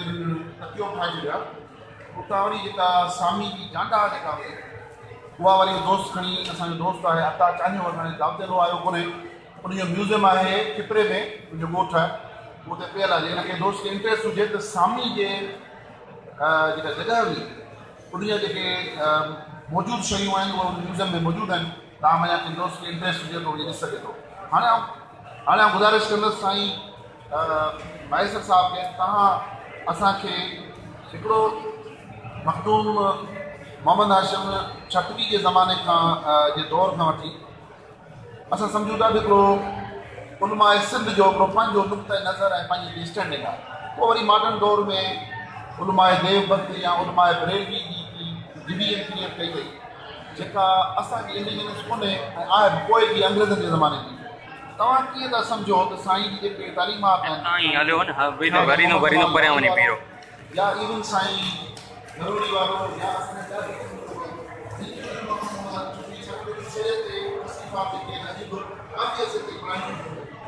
नूरनामो जेको आहे नूरनामो 70 साल पहिरीं ताईं बि पूर्व जो ऐं इंग्लैंड वियुसि 1995 में उते हिकिड़ी कोड़ी मूंखे कछाणी माई मिली जेका नूरनामो पढ़ंदी चई तो तव्हां कच्छ मां खणी आई असां अञा ताईं उहो पढ़ंदी आहे इन ते साईं चुकोश साईं असल में पहिरियों त जेके स्कूल ऑफ थाट्स आहिनि जेके बि स्कूल ऑफ थाट्स आहिनि नालो खणा बि थो न बि थो खणा जेके पर ख़ासि तौर ते जेको देवबंदी ऐं बरेलवी देवबंद ऐं बरेल त ॿ शहर आहिनि हिकिड़ा इंडिया जा जेका उहो बि वरी इतफ़ाक़ अहिड़ो आहे जो साईं जेके साईं अली अहमद रज़ा जन हुया उहे बि देवबंद मां ई पढ़िया हुया पर हुनजो स्कूल ऑफ थाट पंहिंजो थो तंहिंजे करे बरेल में आया हिते त कमी ॿियो आहे दसो में हिते त मैं ख़ुदा ख़ुदाई बढ़िया देव आ खड़ियोसीं असां बाथा पियूं देवबंद ऐं बरेल में जेका आहे सो इहो त जेका आहे न सम्झ में को ॻाल्हि ॿाहिरि आहे इहा बि हिकिड़ी डालरनि जी साज़िश आहे मैं तव्हांखे ॿुधायां छाकाणि जो जेको ॾह खां वठी तव्हां ॾिठो हूंदो अफ़गानिस्तान वारो ताज़ी माज़ी जी ॻाल्हि था कनि माण्हुनि जो मिज़ाज कॾहिं वठोसीं असां त ॾिसंदा हुआसीं त असांजा माण्हू रिगार्डलेस ऑफ एनी जॾहिं फ़िरकाबंदी हलावे था सुनी वञी जेका न मजलिस में शामिल थींदा शिया अचे जेका सुनी सां गॾु नमाज़ पढ़ंदा असांजे ॻोठ जे भरिसां ख़ुदि हिकिड़ो कांगलनि जो ॻोठु हुयो शिया सुनी गॾिजी नमाज़ पढ़ंदा हुया 79 वारो जेको रूस अफ़गानिस्तान में दाख़िल थिए उन खां पोइ होॾो अमेरिका जो डॉलर हलियो होॾो रूस जो चकर हलियो हेॾो वरी सऊदी वारनि महिरबानी कई रियाल जी हेॾो ईरान वारनि महिरबानी कई तुमन जी विढ़ासीं असां पाण बि हिते पोइ साॻियो ई जेका आहे जंज पराई अमक नचे वारो अञा ते पिया विढ़ूं पाण में नको असांजो को मोह नको सिर असांखे जेकॾहिं अॼु बि मां चवां ऐं मूं वटि अहिड़े क़िस्म जूं छाजो हिकिड़ी सरकारी मां रहियो आहियां त केतिराई माना मां नालो खणण खां बग़ैर जा त वॾा वॾा माण्हू आहिनि जंहिंजे अकाउंटनि में पैसा वेंदा रहंदा हुया त बाबा तव्हां फलाणे फ़िरके खे नथी ॾियो त तव्हां फलाणे फ़िरके खे नथी ॾियो तव्हां फलाणे जो फलाणे जे हथनि जा ॻोठु त तव्हां फलाणे जो फलाणे जे हथनि जा ॻोठु जेका छो जो इहे त मां तव्हांखे जीअं तव्हां ॻाल्हि कोन इहा हिकिड़ी बैन अल-अक़वामी साज़िश हुई पोइ असां सादा सुदा माण्हू सभ खां पहिरियों फाथासीं अचे असां जेका जेकॾहिं असांखे इन सभिनी स्कूल ऑफ थाट्स में वञिणो आहे जेके असां कयूं था सिंधी माण्हू जो वॾो मिज़ाज आहे न हुनजो त हिकिड़ो सुञाणे मिज़ाज आहे ऐं उनखे ॾिठो वञे त फिरीगिरी सभु हुन ॻाल्हि ते अचनि था पिया हिकिड़ो जेको रुझान पसंदि इंतिहा पसंदि वारो मिज़ाज आहे जेको डॉलरनि में इन्हनि चक्रनि में जे करे पैदा थियो जेका जेकॾहिं उन्हनि स्कूल थाट जा माण्हू मखदूम मोहम्मद हाशिम ठटवी खे फॉलो कनि जेकॾहिं उन स्कूल ऑफ थाट जा माण्हू इवन अमरोड शरीफ वारनि खे फॉलो कनि अहिड़े क़िस्म जेका पुराणा इदारा हुया उनखे फॉलो कनि त पोइ असां देवबंदी ऐं बरेली जे चकर में न रहूं जेका हीअ बेसिकली हथ टोको किसो आहे जेका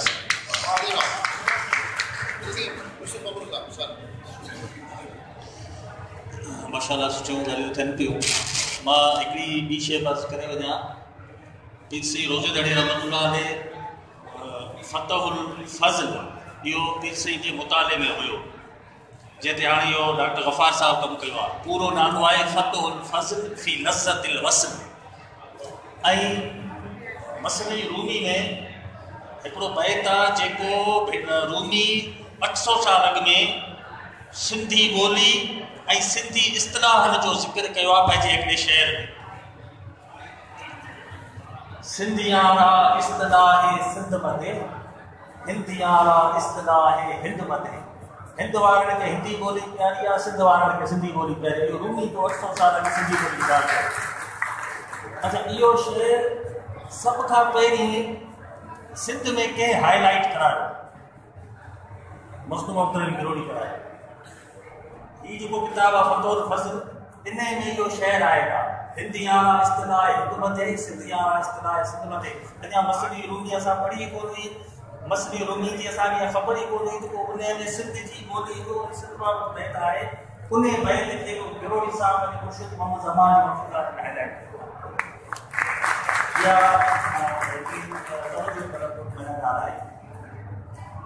ऐं इस रोज़ेवार फरमाईंदो त गिरोड़ी साहब पहिरीं हो खुश्क आलिम रूहानियत सां जो वास्तो कोन्हो पर ज़ाहिरी आलिम तसव्वुफ़ में हिकिड़ा हूंदा आहिनि अहले काल ऐं रुॻो ज़बानी ॻाल्हियुनि वारा हिकिड़ा हूंदा आहिनि अहले हाल माना दिलि जी दुनिया वारा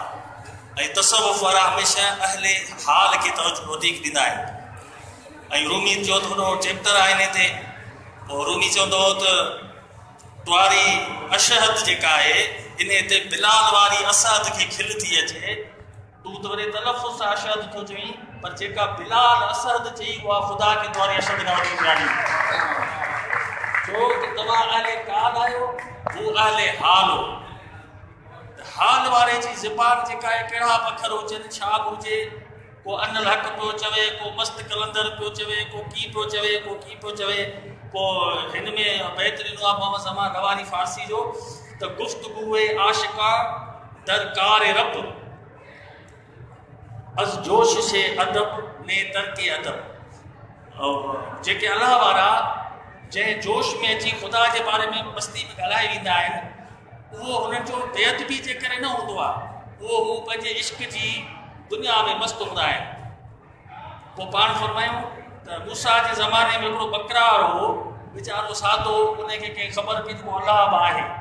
पोइ हिन चई त बाबा हाणे हीअं कयां ॿकरियुनि जे वाड़ में वेही हाणे ॿकरियुनि खे छा वठो मथे हथ घुमाए ऐं चवे पियो त अलाह साईं तूं हाणे किथे हूंदे अच त तोखे आउं कपिड़ा धोई ॾियां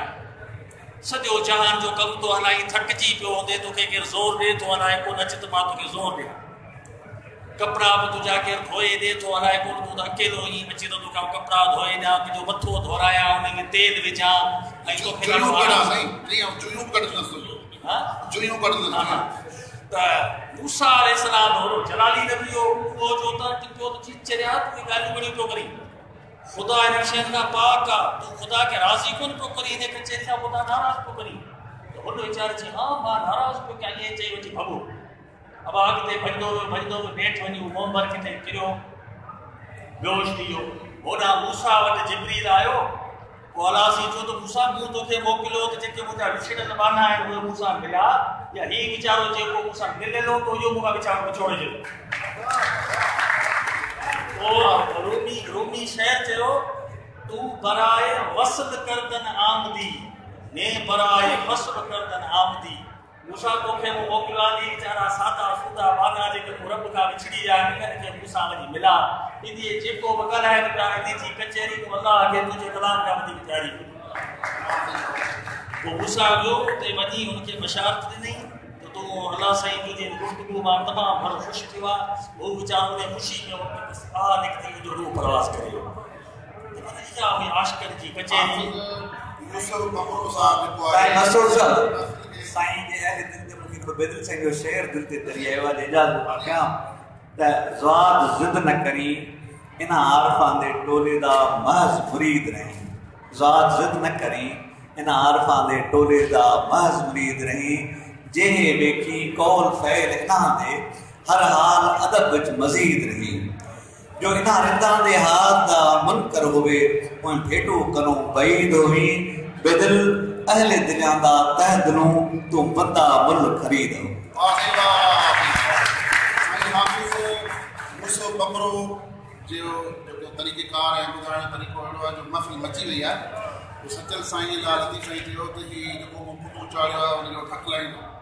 असां वटि इलाही गुनाह जेके चढ़ियल हुआ असांजे गुलनि जा उनजो ढक इहो साईं यूसुफ भाई इहो आउं नौजवान जा किताब अचो जेके साईं तर्जुमो करे तहक़ीक़ आदाबुल मुरीदीन किताब आहे आउं त चवां तव्हां जेके सूफ़ी तसव्वुफ़ जो जेको माण्हू आहे उन्हनि जे लाइ हीअ किताब हिकिड़ो माना मुर्शिद जी हुज़ूर में मुरीद जो तरीक़ो छा हुजे माना मुर्शिद जे हुज़ूर में अदब ऐं एहतराम जेको करिणो आहे उन ते किस रोज़े धड़ी हिकिड़ा उसूल ठाहिया आहिनि कोड ऑफ कंडक्ट माना मुरीदनि जे लाइ हिकिड़ो ज़ाब्ते अख़लाक़ असीं इहो पढ़ूं था त असीं चवंदा असीं त कंहिं खाते में ई कोन आहियूं। ॿियो ही किताब साईं जो आहे राशिदनामा मसनवी साईं पीर साईं रोज़े तनी जी जी इहो बि साईं जी तसनीफ़ साईं हाँ इहो ख़लीफ़े महमूद साईं लिखियो पीर रोज़े जी विसार खां पोइ पर जेका हिकु मुरीद पंहिंजे मुर्शिद जी सदा कई आहे ऐं त चवां त उहे असीं त हिन लफ़्ज़नि खे तोड़े बि कोन था सघूं। एॾी वॾी ॻाल्हि ही बुज़ुर्ग करे विया आहिनि पंहिंजे तरीक़े जी पंहिंजूं शयुनि जी। हाणे महफ़िल हिकिड़ी आख़िरी मां नकुल ॿुधायां, हिकिड़ो नकुल मां ॿुधायां थो छो त मुंहिंजो कमु मलसूज़ात ते आहे। मां नवारी शरीफ़ ते पूरो चैप्टर पंहिंजी थीसिस में रखियो आहे। सो इंशाअल्लाह डिग्री मिली वञे, कुझु रुकावटूं वञनि तव्हां दुआ कजो, पोइ वरी इंशाअल्लाह पब्लिश थींदी। पोइ पीर रोज़े धणी जे दौर में हिकिड़ा माण्हू हुआ जिन अची लवारी शरीफ़ जी गिला कई, अलाए कहिड़े नमूने सां ॿ माण्हू हुन जी गिला कई। पोइ हिकिड़े माण्हू जो साईं तव्हांजा मुरीद ॿ ॼणा जेके आहिनि उहे उन्हनि खां कचहरी में ॿुधो उहे लवारी शरीफ़ लाइ वेठा तबसरा कनि। पोइ पीर रोज़े धणी कावड़ में अची विया, ख़लीफ़ो महमूद तो निकिरे पाण जोश में अची विया ऐं पाण फरमायूं जेको माण्हू ॿिए जे मुर्शिद जी गिला थो करे उहो ॼण पंहिंजे मुर्शिद जी गिला थो करे। पाण फरमायो इहो अॼु खां पोइ मुंहिंजो उसूल आहे, जेको बि कंहिंजे मुर्शिद जी गिला ख़ुदा ख़ास्ता करे थो उहो ॼण पंहिंजे मुर्शिद जी गिला थो करे। पोइ पाण फरमायूं त असां सभिनी जा रंग जुदा आहे, असांजी ख़ुशबू बि जुदा आहे, पर असां सभई हिकिड़े मोहम्मदी बाग़ीचे जा गुल आहियूं। को साओ आहे, को ॻाढ़ो आहे, को आहे, सभु उन हिकिड़े बाग़ीचे जा। तंहिंजे करे उन बाग़ीचे में जेके बि गुल आहिनि कंहिंखे घटि वधि गुल ॻाल्हाइबो, सभिनी जी इज़त कबी, हुकुम अमुर मुर्शिद जो हलंदो, बाक़ी अदब ऐं एहतराम जी वाग कंहिंजी बि कोन्हे छॾणी, सभिनी जी करणी आहे। पोइ मखदूम गुल मोहम्मद साहिबु जेको मखदूम साहिबु महबूब समद पीसी पागारो जेको पहिरियों हो माना रोज़े धणी जो पुटु पहिरियों पागारो थियो उहो ऐं मखदूम गुल मोहम्मद बि हिकिड़े दौर जा हुआ। ॿिन्ही बुज़ुर्ग जी पाण में कचहरी थी। पोइ मखदूम गुल मोहम्मद साईं जो बैत पढ़ियो, पीसी रोज़े वारा सफ़र जाम कंदा हुआ। पोइ मखदूम साहिबु जो साईं घुमण ऐं फिरण इहा आदत न असेरनि, वेठा रब घुरनि जानिब पंहिंजी जाइ ते, घुमो फिरो छो था हिकिड़े हंधि वेही करे वेठा अला अला कयो, बाक़ी कॾहिं तव्हां रण कच्छ वेठा आहियो, कॾहिं जोधपुर, कॾहिं जैसलमेर, कॾहिं उत्तर, कॾहिं किथे। पोइ बुज़ुर्ग जी पाण में कचहरी, हुन जा रमज़ूं राज़। पोइ पीर साहिबु वरी फिल बदी उते शहर जो जवाबु ॾिनो। हुन चयो त साईं मखदूम साहिबु चयो त घुमण ऐं फिरण इहा आदत न असेरनि, वेठा रब घुरनि जानिब पंहिंजी जाइ ते। पोइ पीर साईं मोहम्मद तजर धणी फरमायो त शेर ऐं शहबाज़ परदेस मंझ परनि, शेर ऐं शहबाज़ परदेस मंझ परनि, चिकूं कीर चुरनि वेठियूं वाहिरनि ते।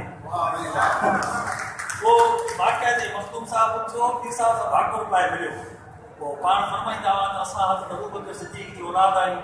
ऐं अवां जेके मोहम्मद राशिद आहियो अवां त रसूलुल्लाह जी औलाद आहियो, असां मुस्तफ़ा जी हिकिड़े ख़लीफ़े जी औलाद आहियूं, तव्हां डायरेक्ट रसूलुल्लाह जी औलाद आहियो, तंहिंजे करे असीं तव्हां सां अदब ऐं एहतराम जी वात न छॾींदासीं।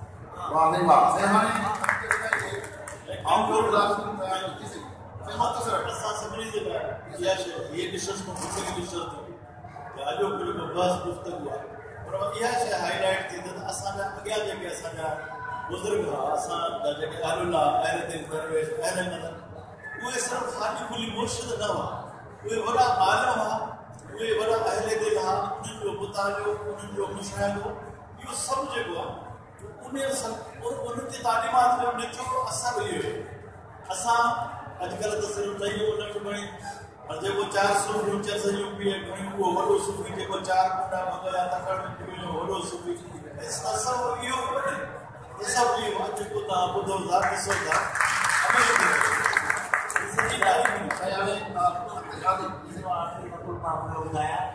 मां कोशिशि कयां पियो त जमाननि में जेका शइ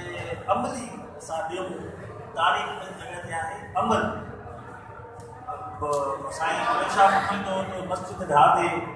मंदिर ढाहे जो कुझु रहंदा, पर किसे दा दिल न ढाहे, हक़ दिला में रहंदा। सूफ़ी जेके आहिनि उहे चवंदा हुआ त क़ल्बुल मोमिन हरमुल्लाह, मोमिन जी दिलि ख़ुदा जो हरम आहे। तंहिंजे करे कंहिं बि चीज दिलि न ॾुखोयो, सभिनी सां मोहबत सां हलो ऐं तसवुर इहो थो चवे तव्हांखे कंहिं तकलीफ़ न ॾियो। पोइ बुज़ुर्ग फरमाईंदो हो त उतुल मूज़ी क़ब्ल ईज़ा, हदीसात मूज़ी खे ईज़ा खां अॻे ॿार, इहा आहे शरीयत। वरी पाक तो फरमाए न जेस ताईं मूसी को तकलीफ ॾिनी कोन्हे तेस ताईं हुनखे न मार, इहो आहे तरीक़त। वरी को बुज़ुर्ग फरमाए त जेकॾहिं मूसी तोखे तकलीफ़ ॾिनी आहे त उनखे माफ़ कर, इहा आहे मर्ज़। वरी को बुज़ुर्ग फरमाए मूसी तोखे तकलीफ़ ॾिनी, तोखे तकलीफ़ ॾिनी, हुनजे हथ खे तकलीफ़ पहुती, तूं हाणे हुनजे हथ खे वठी ज़ोर ॾे, चुमी ॾे, हुनखां माफ़ी वठ त तूं जेकॾहिं हुनखे तकलीफ़ पहुती, इहा आहे हक़ीक़त। असीं हिते हिन खे थपड़ो महंगी कोन्हे, अॻे उहे वॾो करे वेठा आहिनि। माना इहो बुज़ुर्ग था चओ, एॾी हुननि में सब्र हुयो। छॾण टाइम ॿुधे पियो साईं। हाणे जेका साईं सुल्तान होजा जी दरबार मुबारक जेका आहे उहा 144 लॻल घणनि सालनि खां थी? 35 साल। 35 सालनि खां हाणे 1982 खां जेको आहे 83 खां केॾो वॾो जेको आहे सोर्स जेको आहे उहो ज़ियारतनि ऐं हर तरह जे शयुनि खां बंदि आहे। ऐं उनजे पोयां सियासी ऐं या समाजी कहिड़ा बि डायनामिक्स हुजे। आउं इन सिलसिले में अमीर मंदो साहब कदीम ज़िले जो एक्टर रोल अदा थी कराए, काफ़ी पतो ॾियो बि आहे त दोस्त पाण में गॾाइजनि ऐं हिकिड़ो अहिड़ो सिलसिलो हले। तव्हां ॿुधायो इहा दरगाह इहो सिलसिलो वरी वापसि शुरू थी?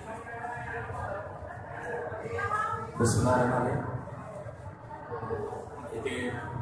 नवाज़ शरीफ़ जो जेको फैज़ जो चश्मो आहे ऐं उहो जेको बहिर में कराम माण्हू कीअं मुस्तफ़ीज़ थिया आहिनि, कीअं सॼी दुनिया में उनजो फैज़ पहुतो ॻाल्हायो आहे। ऐं मुबारकबाद थो ॾियां मुनव्वर मैसर साहब खे, तव्हांखे हिन दौर में जॾहिं एकेडमिक डिस्कशन